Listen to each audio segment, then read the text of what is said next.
ஒரு ஊரில் மாரி என்ற பெண் வாழ்ந்து வந்தாள். அவள் மிகவும் இரக்க குணம் கொண்டவள். தினமும் அவள் இலையில் 2 இட்லிகளை வைத்து யாரேனும் எடுத்துக் கொள்ளட்டும் என்று தன் வீட்டு சுற்றுச்சுவர் மேல் வைப்பாள். அதை அந்த வழியாக திரியும் ஒரு கூணல் விழுந்த முதியவர் எடுத்துக்கொண்டு ஏதோ முனகிக் கொண்டே போவார். இது அன்றாட வழக்கமாயிருந்தது. ஒரு நாள் அவள் சுவரில் சாப்பாடு வைத்துவிட்டு அருகிலேயே நின்று முதியவர் என்ன முனகுகிறார் என்று காது கொடுத்து கேட்டாள். நீ செய்த பாவம் உன்கிட்டே இருக்கும், நீ செய்த புண்ணியம் உன்னிடமே திரும்பும் என்றார் முதியவர். தினந்தோறும் இதையே சொல்லிக் கொண்டு போனார். ஒரு நாள் இவளுக்கு ஒரு எண்ணம். தினமும் இட்லி வைக்கிறேன், எடுத்துட்டு போறார். மவராசி நீ நல்லா இருக்கணும் அப்படின்னு சொல்லலேனாலும், இட்லி நல்லா இருக்குன்னு பாராட்டலேனாலும், ரொம்ப நன்றி தாயேன்னு சொல்லணும்னு கூடவா தோணலை?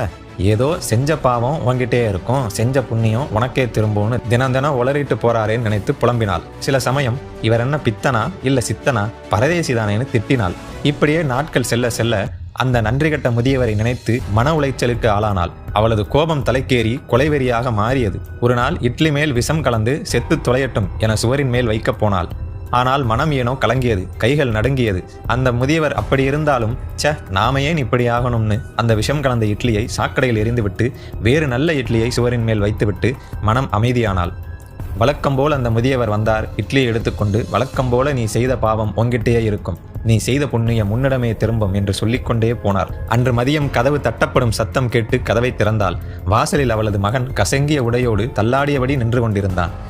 வேலையோடுதான் திரும்புவேன் என்று சொல்லிவிட்டு 1 மாதம் முன்பு வேலை தேடி வீட்டை விட்டு சென்றவன் இப்போதுதான் வந்தான்.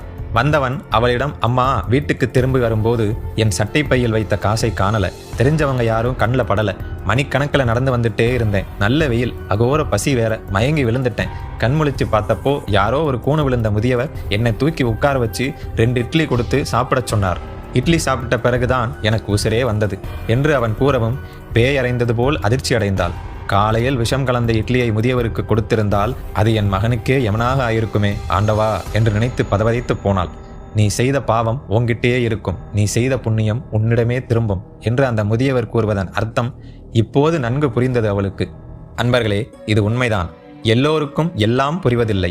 புரியும் வேளையில் வாழ யாரும் இருப்பதும் இல்லை. செய்த தர்மம் என்றும் நம்மை ஏதாவது ஒரு ரூபத்தில் காக்கும். ஏதேனும் ஒரு தர்மம் செய்யும் சிந்தனையை வளர்த்து கொள்ளுங்கள். வாழ்வில் தான் மட்டுமல்ல, தன் வம்சமும் செழிப்படைய ஒரே வழி முகம் கோணாத மனம் நிறைந்து நீங்கள் செய்யும் தர்மம் மட்டுமே.